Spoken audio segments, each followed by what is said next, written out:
I'd like to call to order the board meeting of the Vallecitos Water District, Wednesday, 21st at 5 p.m. Mr. Hernandez, would you lead us in the pledge of allegiance? I'll be happy to. Ready? Begin.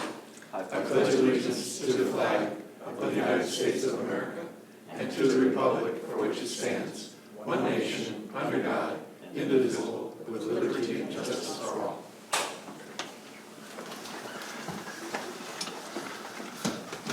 And may I have a roll call electronically, please? Plus your press your little buttons. It shows we're all here. I need a motion to adopt the agenda for the meeting. Move to approve. Second. All in favor? Aye. Unanimous.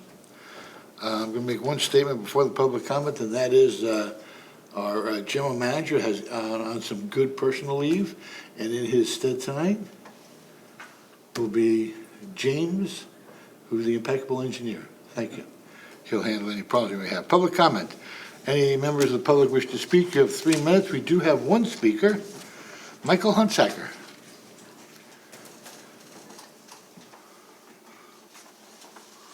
Good afternoon, Board. SB 606 is passed, which requires plans for a 55-gallon per day per capita rationing, essentially. And this affects greatly our master water plan, our urban water plan, and it appears that our urban water plan anticipated some of this work by Sacramento. This is a regulatory nightmare, especially since single-family dwellings are going to be the most impacted. There is no immediate plans, of course, to start fining districts. I suspect that the fines are really the major incentive for the state, because I can see all sorts of ways that this can be applied unequally, and I'm very much afraid for the small homeowner. I think it is imperative that the district start indicating to the public how it wants to proceed. And that plays in, again, to your master water plan and your urban water plan. And is this what the conservation that you predicated? All these large developments coming in? Thank you. Thank you. Okay, moving on to a presentation. Chris Robbins, I believe you have a few videos to show. I do. Thank you, President Martin. General Manager Proem was approached by the San Alejo Joint Powers Authority. They were producing some videos focusing on appropriate use of the sewer system, keeping wipes and grease and pharmaceuticals out of it, and they made them specific to agencies, and so we decided we would participate. And so there's 3 new videos I'd like to share, and they are on our website, they are on Facebook. One of them we're waiting until September, and San Marcos TV. So I'll start off with the first one.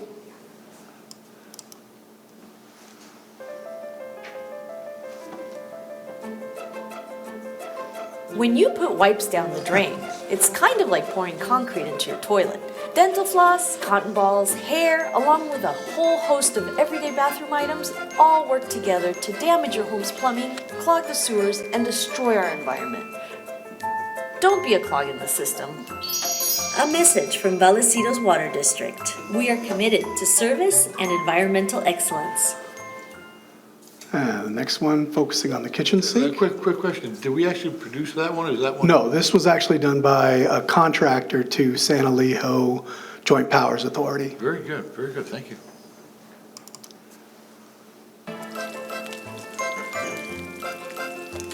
When you pour grease down your drain, it's kind of like dumping a bag of concrete into your sink. Cooking oils, coffee grounds, eggshells, along with a whole list of everyday items all work together to damage your home's plumbing, clog the sewers, and destroy the environment.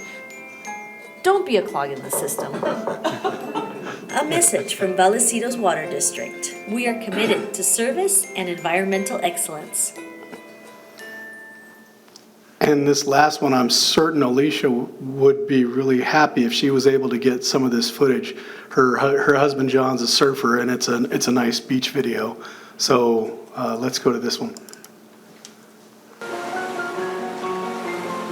Our rivers, lakes, and oceans are a priceless commodity.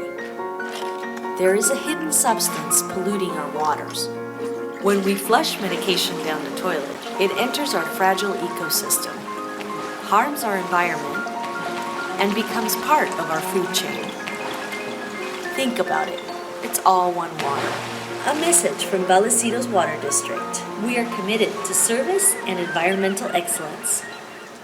Yeah, pretty nice to get a shot of dolphins in the waves with one lonely surfer there with your drone.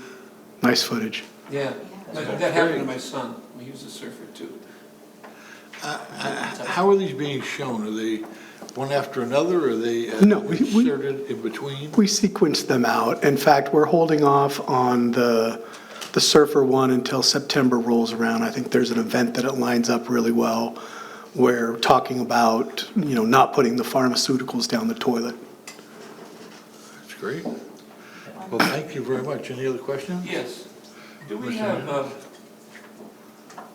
viewership of San Marcos TV? Any idea? I would really like to know more about San Marcos TV. Unfortunately, I don't live in the service area, and I'm interested in knowing Chris, perhaps you've not been introduced to the telephone? Oh, well, I can follow up with their staff. Yeah, I can follow up with Robin. What I was driving at was I'd actually like to watch them on the television myself. And be sure that, yes, it did occur and it did show at that particular date and time. Director Sinal? Yeah, to Jim's point, it would be nice to get some data around that, but I will say, I have DirecTV at my house, and we don't get San Marcos TV on DirecTV. So not every customer has access to it, and a lot of more and more customers don't have any form of cable. They use Netflix and other ways to get their entertainment. That is a little bit of a common problem. In fact, there's some employees here that live here in San Marcos that I've asked, hey, can you check and make sure that they don't have that service? Yeah, my understanding, and I could be wrong, that SMTV is Cox customers receive it, because that's the agreement that the city has with their licensing agreement that Cox will provide us. So the franchise fee, part of the franchise fee is you provide us with a TV. Yeah. And they do that. So I think Cox is the only one that carries it. Yeah. But you can check them and find out. Sure enough. Thank you very much, Chris. Sure. Excellent. Moving on to the consent calendar, I do have a speaker that wants to speak on 2 items. So I think I'll let him speak on the 2 items, and then we'll move on the consent calendar, okay? Michael Hunsaker, item 1.4, Sewer System Management Plan Update.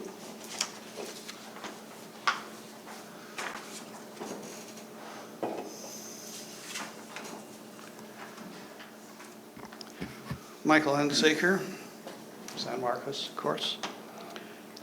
The sewer system management plan, it's a state mandated sort of plan. It's been there for a while. And we have one major sewer line of several parts that's in bad trouble, and that's our emergency overflow system. We've had 3 failures in 2 years. One of them is truly massive.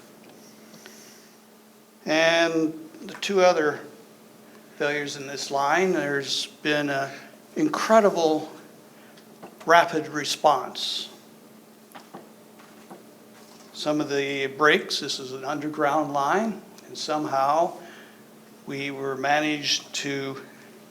our staff managed to identify it and find the break, and only 2,000 gallons was spilled, and somehow all of this was recovered in an underground pipe right next to a creek. And the original break in 2017 was covered in great detail, but no real detail on the subsequent breaks. One section of the line is made of Tektite with massive manufacturing problems that needs to be replaced immediately. Another section of the line is corroded metal. A picture of the corroded pipe is rather frightening in some respects. To have a statement that, well, there was nothing released to the wild is, I do not believe, sufficient. These three should have been reported somewhere in the master sewer plan and documented carefully, and some remedial action taken other than making patches.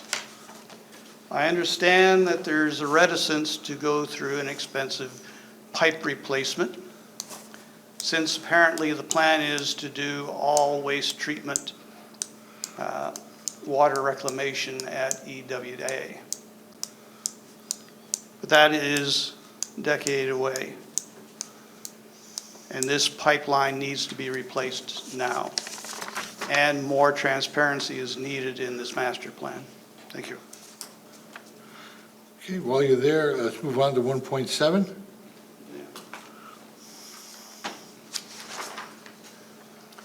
I was just wondering, the BWD has been considering doing some annexations from Vista Irrigation. And it was my understanding, if you adjust boundaries with annexations, you have to go through LAFCO. And I didn't see any reference to that in there. I did see something I liked, and that statement that you pay fees, capacity fees, of whatever is in force at the time of the purchase. But on the other hand, it also indicates that delays can cost real money for developers and ratepayers. Thank you. Thank you very much for your views and opinions. Greatly appreciated. So now I'd like to get an approval on the consent calendar. Move to approve. Second. All in favor? Aye. Unanimous. Approved. All right, moving on to action items. 2.1, Aqua Committee appointment nominations for 2020-2021. And I believe that we have, Jim, you're on groundwater? Jim? Oh, Jim? Yes. Yep, You're on groundwater? yes, You want to stay there? I do. And you're on energy? Energy and water quality, And you want to stay there? yeah. And I serve on membership. And I might as well stay there. And Betty, did you serve on any of those? The I'm next on one. the Region 10 board. Right, that's the so- next one. That's the next one. Yeah, Okay, so, I thought about them, but I think,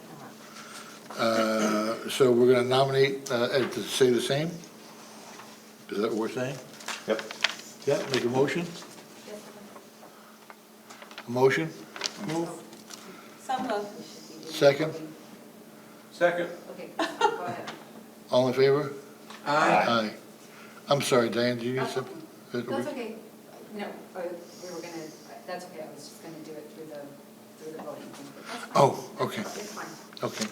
Thank you. The next one is Aqua Region 10, Board election for 2020, 2021. And of course, our representative is Who's that? Betty Evans, who's doing a marvelous job. So I move that we keep her there if she wants to stay there. I would like to. Okay, I would second that. second, all in favor? Aye. Unanimous. Incredible. Okay, nominations to LAFCO Special Districts Advisory Committee. Did anyone want to stick the name in a hat to be nominated for that? Seeing none, will pass. Okay, item 2.4. Approval of revision to ordinance number 210, business of the board. And Mr. Gumpel, if you'd like to go over that, that'd be great. Sure, thank you. President Martin, members of the board. So back at the August 7th board meeting, the board requested that the Southern California Water Coalition be added to the district's list of approved memberships for membership and also per diem purposes. So this was brought back to the very next meeting, and within your packet, you can see the different membership levels that range from founding member all the way down to a basic member. And it's at the board's pleasure. I would make a motion that we go in with the basic membership and see. We've been to one of them, and we really enjoyed it and got a lot out of it. But see if we enhance that membership after we get a full year under our belts. I would second that. Second? Just quick question. Go ahead. And I'm fine with the motion, but just for my own awareness, is that I wasn't at the last one. Are we required to join through a membership? Or- Yes. Okay, so Yeah, you have to participate in some way. You can't just go Right. and pay for whatever you're gonna go to. And their basic membership is $1,000. Sounds like a great organization. All in favor? And I'm sorry, Oops. wait, due to the fact that this is an ordinance, we do need to actually do Oh, okay. the voting. Point of order? Yes, sir. In reading the ordinance 210, something jumped out at me that I either have forgotten about or didn't actually know. And I'm wondering if this is the appropriate time to bring up a change in the wording of one of the items. That part isn't agendized, so I don't know. I would think. I don't know. I think, Yeah, excuse me. Yeah, I would recommend that if there were changes beyond the subject that was in the agenda, it be included at a subsequent meeting. All right. That we could list what. Very good. The subject of We'll go to the potential policy and changes. talk about it there. okay. All right, very Good, fine. thank you. Thank you. Okay. I just, Yes, Director Evans? I was just curious, it was a really great meeting that we went to recently on this, but I was curious, and I don't know who would know, if we have been on this, belonged to this organization before or not. And as non-members, we were allowed to go, so I'm wondering, is the membership critical? Not that I have a problem with it, I just want to know. I don't have direct expertise on this, but talking with the general manager, my understanding is they do invite people that are non-members to it from time to time. But membership is what they recommend to go to any of their meetings. Okay, that's great, thank you. Okay. Is this- Okay, so we have a motion, we have a second, and we're going to vote electronically. Oh, good. Yeah, make it pay for itself in about 50 years. Oh, unanimous. It's incredible. Unbelievable. Okay. Now we're moving on to reports. Mr. Gumpel, do you have a report for us, for the general manager report? Yes, I do, Director Martin, President Martin. Hold on, give me the screen up here. All right, yep. No, not a PowerPoint, just a slide. It's a circle. Just a slide. Navigate this here. Does it need to be moved over?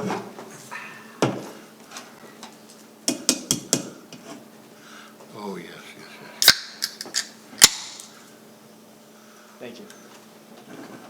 Okay, so as the board's aware, there's a leak on the San Diego County Water Authority Pipeline 4, so I just want to give a brief update on the leak and the location. So we put this together, staff went ahead and put this together, and you can kind of see down here where our district boundary is.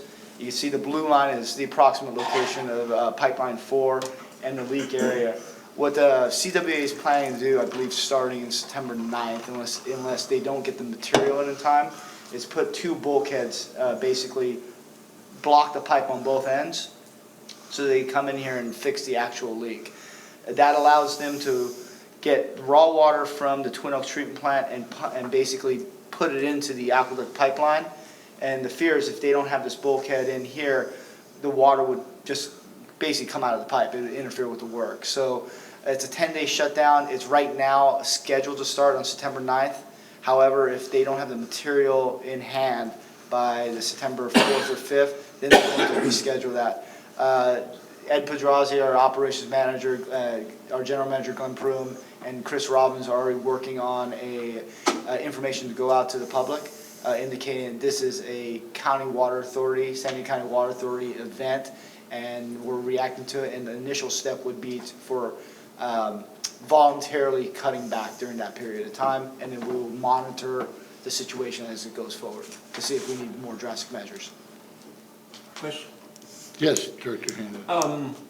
I heard some scuttlebutt that the county is really not sure how bad this is.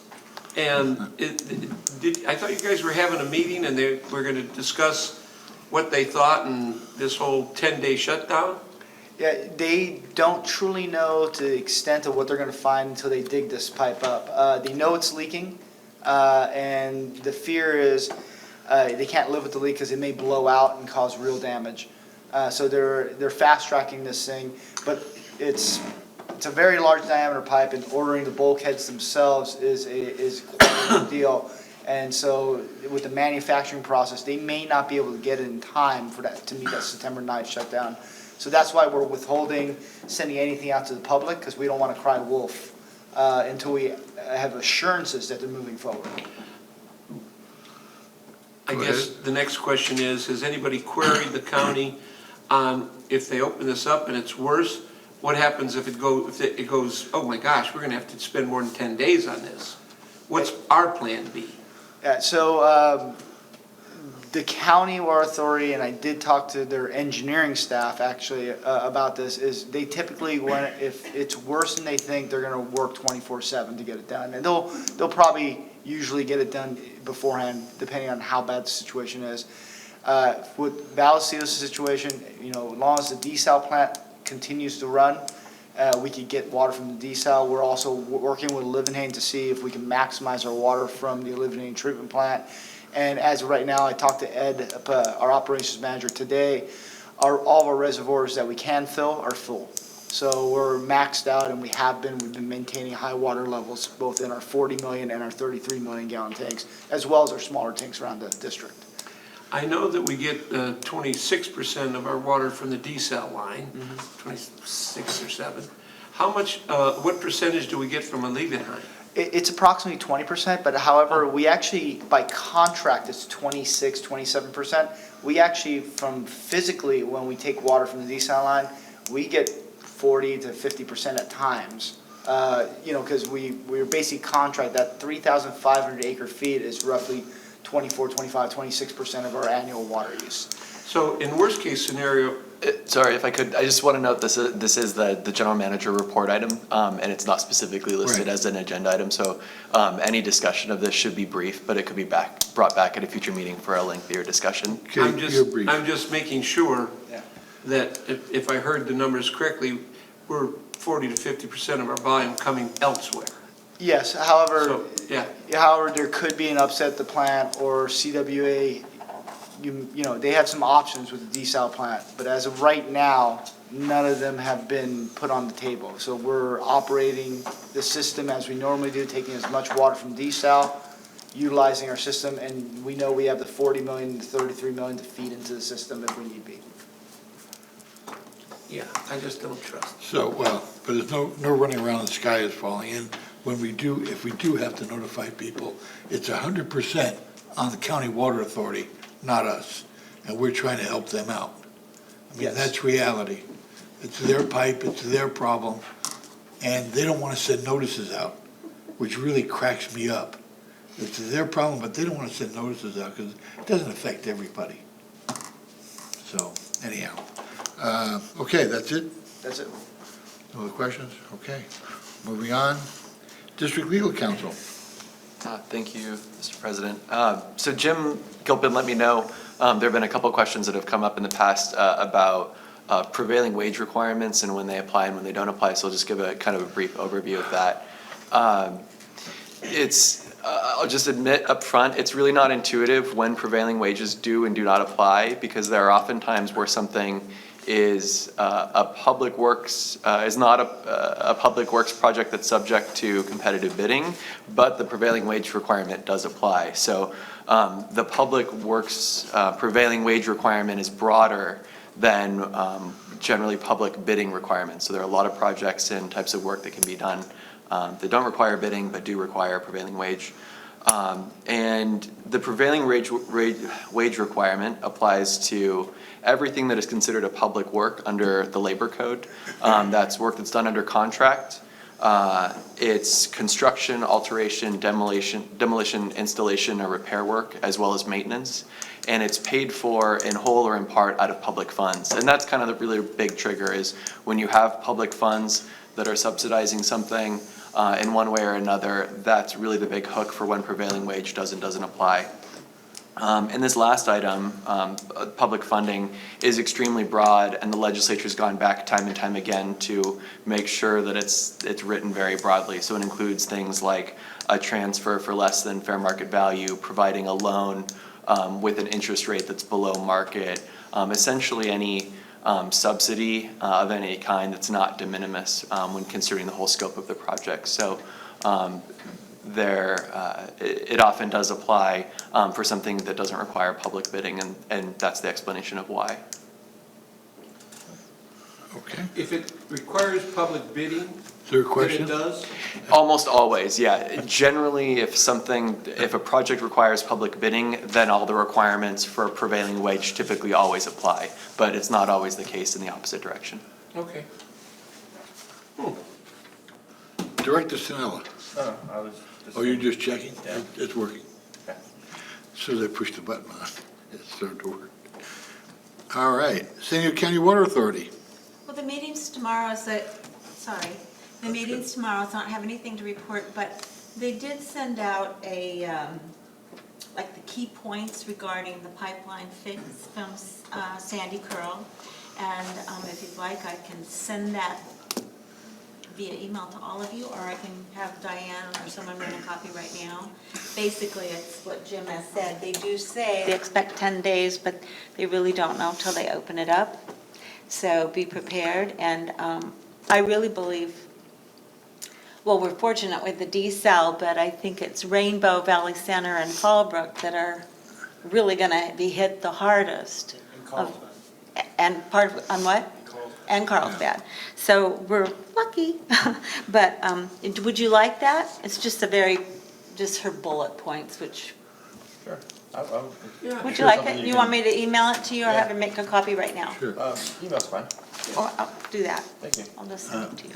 And I think Yeah, that's, and keep in mind on that it wasn't 15, 20 years ago where we used to routinely shut our water off for 10 days here and there as a routine before we built our tanks up in Twin Oaks. So it's not a big deal, but we need to let people know to try to conserve if it happens. I think the challenge for us is the sort of not knowing what to expect. Like you say, you don't want to call Wolf ahead of time. Right. But you don't want to be at the last minute and then everybody's like, why didn't we know? Right. So kudos to you and Chris in the process of trying to, how do you handle that?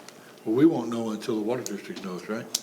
And they won't know till they get the parts in. If they have the parts, they know. If they don't, they don't. Exactly, so I'm trying. Awesome. Encino Wastewater Authority. Yes, we had our capital committee meeting this morning, and we talked about the 84-inch outfall pipeline repair. There's a little delamination of the liner and some minor exposed concrete. Nothing that they're very much concerned about at this particular time, but they're watching it. They're moving up the timetable on inspections from the mandatory 6 years to 3 years. And we talked about the bypass that you saw in your journey. There was a change order for that. And then lastly, we have, oh my goodness, just gets worse and worse every meeting. They've got a wall. Oh, gee. That Yeah. was weeping out of a vent and was a block wall. And, but it was behind the stucco face, and then when we did our inspections, they had this little crack, and so they started picking away at the crack, and it just got bigger and worse. Now they're having to take out a 60-foot by 15-foot, the full wall. The wall, the concrete, not the block, the grout, the rebar, the support beam, the whole enchilada. I mean, it's just as bad as it could be. And so we're gonna have to support the building and then do all this retrofit. And so I brought up the fact that, it's a block building, and I've had this happen to one of my projects way back in the day when it was at the coast, but it was just a minor thing. This is just total devastation. And so I said, have we changed the spec? Because if it would have been poured-in-place concrete, it probably would not have been as bad as it is to require the whole wall being moved. So they did say they've changed the spec, so all of our future buildings will be tilt-up concrete or poured-in-place concrete. And I believe that was all the good news we had today. At Senior Wish for the Policy and Finance Committee, the policy meeting was very interesting. There were quite a few items on it, but the number one object thing that was on there were the amount of interest we've had in the south parcel as to lease it and who wants to use it and what they want to use it for.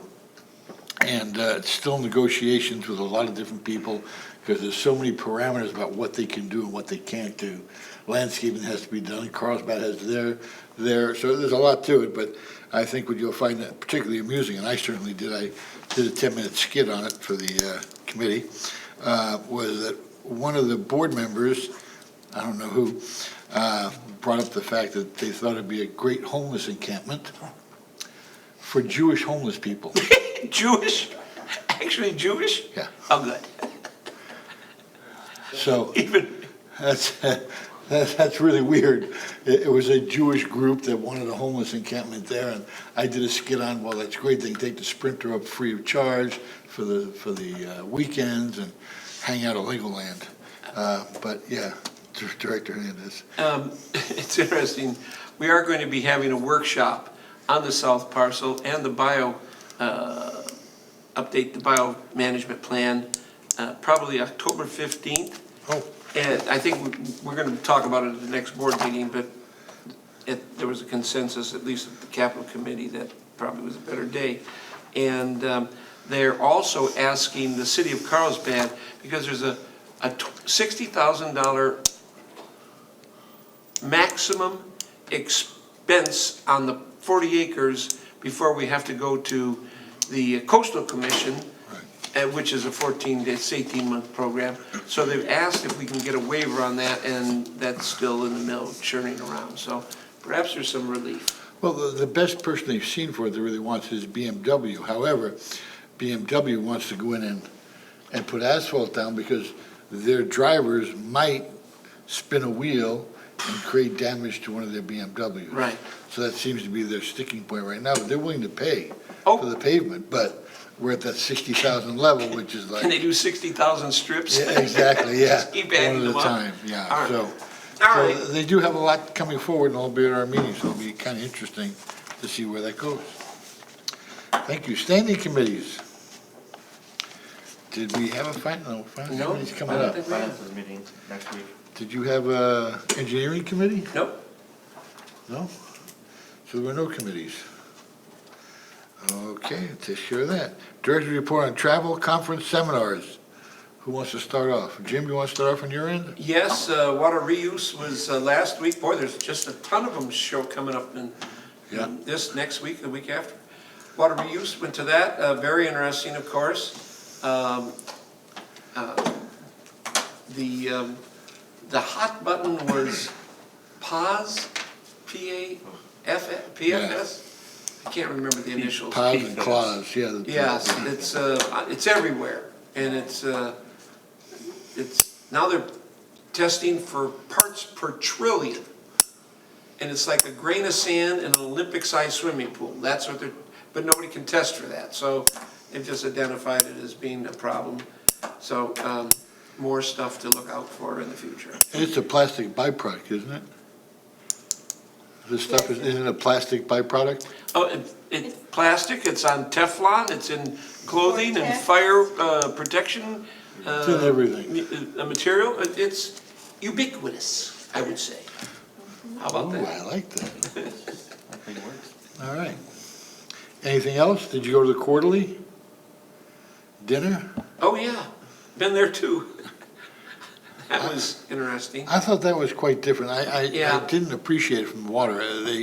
They had someone come, the mayor actually of El Cajon, come and talk about 52. trying to get the 52 finished. And it's like, well, I get it, but it's not appropriate to have it a quarterly.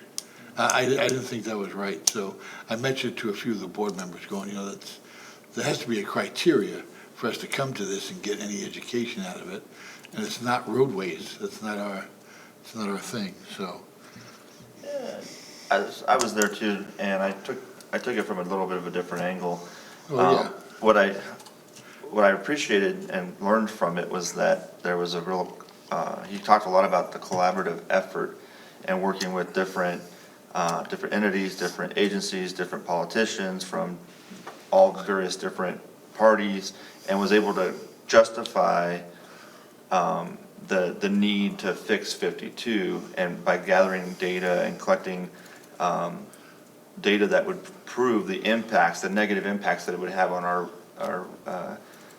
region economically. So I just thought there was some lessons to be learned there from that could be applied across other big challenges that water may have or any other utility might have. So I still think it was worthwhile. Yeah, I think the 78 is more important. That's a very regional question. Totally And agree. if all of it goes to 52, it'll That's- take yeah. 10 or 15 years before they can do the 78, so That's a different argument, but. yeah. But I hear you. It's making us all aware. Okay, I guess that was it. Okay, and then you have something, or just the quarterly? That was it. The quarterly? That was it, okay. Yeah, I attended the Urban Water Institute conference last week as well.